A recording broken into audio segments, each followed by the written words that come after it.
que tem pecado. Mas por que ele falou de pecado? Porque o texto que eu li diz que ele é pecado, porque é o pecado. Mas que pecado é esse? Pecado é tudo que a gente faz que machuca. Quer um exemplo? Uma criança chegou em casa muito zangada, porque ele tinha sido humilhado. Os amiguinhos não tiveram dúvida, humilharam. Ele chegou em casa super zangado e o avô recebeu ele em casa. Ele falou: avô, eu estou muito nervoso, eu estou com ódio, eu estou com muito ódio. Bem, aconteceu isso, e falou tudo o que estava acontecendo, jogou todas as pragas possíveis. E o avô falou: eu entendo o que você tem. Deixa eu te explicar uma coisa. É ruim, porque quando você segura esse ódio em você, esse ódio está te machucando e está te corroendo. Você não deve segurar ele dentro de você. Deixa eu te explicar melhor, meu neto. Imagina, todo mundo, inclusive eu, tenho dentro de mim como dois lobos. Tem um lobo que o tempo todo ele quer atacar. Qualquer um que chega perto de mim e quer falar qualquer coisa, ele quer atacar. Mas eu seguro ele e ele para. E ele só ataca mesmo quando alguém me machuca. Porque aí eu estou me defendendo. Esse lobo eu consigo controlar. Mas eu tenho um segundo lobo dentro de mim, meu neto. Esse segundo lobo, qualquer um que chega eu já estou dando pedrada. Qualquer um que chega eu já estou sapatada. Qualquer um que chega eu já espanco. Não interessa, eu já estou batendo. Bom dia, por que bom dia? Já estou com o meu humor lá embaixo. Não tenho nada de bom. Eu tenho os dois dentro de mim, meu neto. E o neto respondeu: mas por favor, vô, qual dos dois é o bom? Qual dos dois que merece crescer dentro de mim? Qual dos dois que deve crescer? O avô respondeu: aquele que eu alimentar. O pecado é exatamente aquele que você alimenta. E quando você menos espera, ele está tão dentro de você que você já não consegue mais sair dele. Ele já te amarrou, já te impregnou. Você acha que ninguém mais gosta de você. Você é a pior pessoa da face da terra. Tudo que você faz não funciona. Está tudo errado. E você fala: não acredito. Está tudo ruim. Eu quero ir para a direita, eu não quero falar um palavrão, eu falo. Eu não quero, hoje eu não queria encontrar aquela pessoa quando eu abro a porta. É ela que eu vejo. Meu dia acabou. E aí vai. Por aí é só os exemplos. E ele falou assim: eu vi salvar, o anjo falou, do pecado, livrar do pecado. Imagina um povo que vivia submisso já há quase 200 anos sobre o Império Romano. E antes disso, já estava submisso sobre o Império Grego há quase 300, 400 anos. Imagina qual é a dignidade que você tem. Imagina como você se sente com as pessoas que estão mandando em você.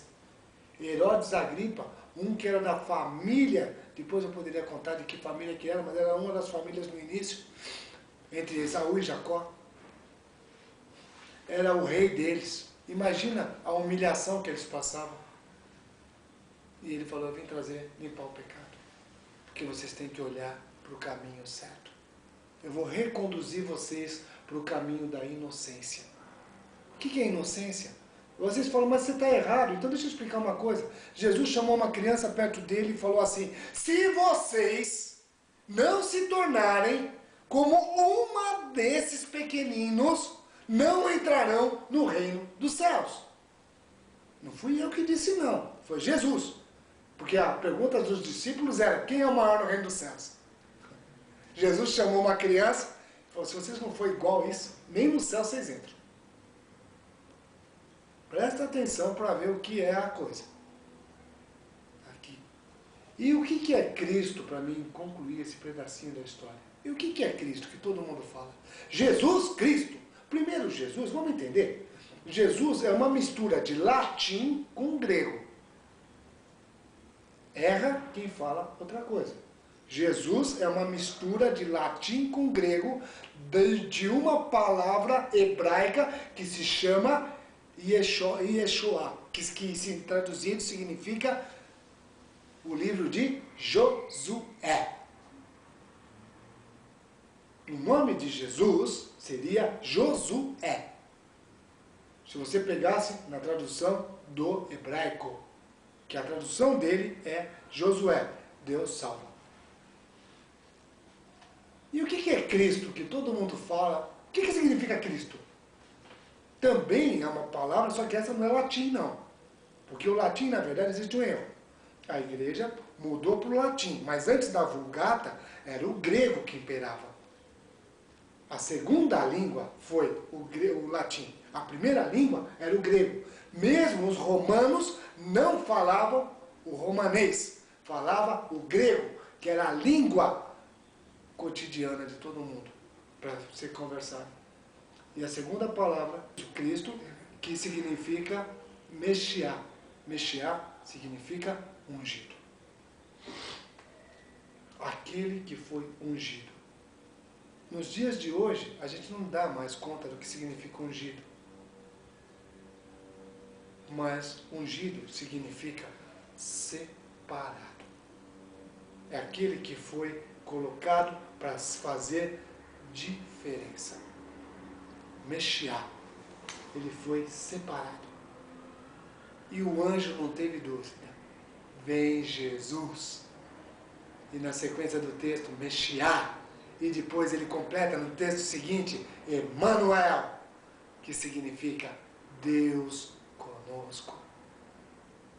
Esse nasceu por volta do mês de agosto de algum ano, por volta de 735 do ano do reinado romano, do Império Romano, que por sua vez se traduz no ano 5 da nossa era cristã. Nós vivemos no calendário cristão. Jesus não nasceu no calendário cristão. Jesus fez com que o calendário cristão nascesse. Jesus nasceu no ano 5 do calendário cristão, mas por volta do ano 735 do Império Romano. Essa é a diferença. Por isso que há um hiato de tempo entre uma coisa e outra. Mas, Marcos, para que serve isso? Serve porque eu vou falar agora. Uma pessoa aceitou Jesus e vivia muito feliz, e ele era um ferreiro muito próspero. Mas no dia que ele aceitou Jesus e queria viver com Jesus, tudo que ele fazia na ferraria dele dava errado. Ele fazia, não conseguia vender muito, não fazia, mas ele continuava com a vidinha dele. Ele já não era mais tão próspero como ele era antes. Mas ele vivia cada dia o seu dia, cada dia o seu dia. E um amigo foi visitar ele e falou assim: por que você está assim? Agora que você aceitou Jesus, suas coisas não vão para frente, você só está andando pelo de lado, não está sendo próspero, está tendo só o suficiente. Ele falou assim: espera um pouquinho, vem aqui. Está vendo esse ferro? Eu pego ele, eu aqueço ele muito, muito, até ele ficar em brasa. Quando ele fica da cor de brasa, eu coloco ele sobre uma bigorna e pego uma marreta muito forte e começo a bater.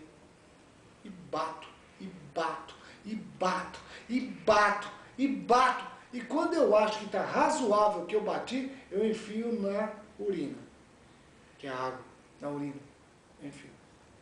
Depois desse choque térmico, eu de novo retiro, coloco no fogo e deixo até ficar vermelho de novo.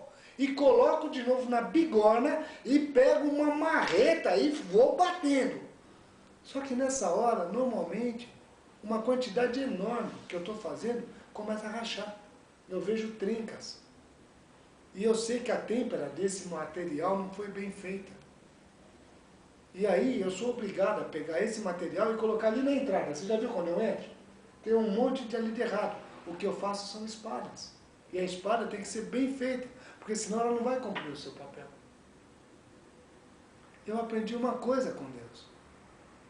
Eu quero ser batido, batido, batido, mas continuar na mão de Deus e Deus cuidando de mim, do que eu ter um monte de rachadura e ser colocado lá fora e ser esquecido no tempo. Eu não quero.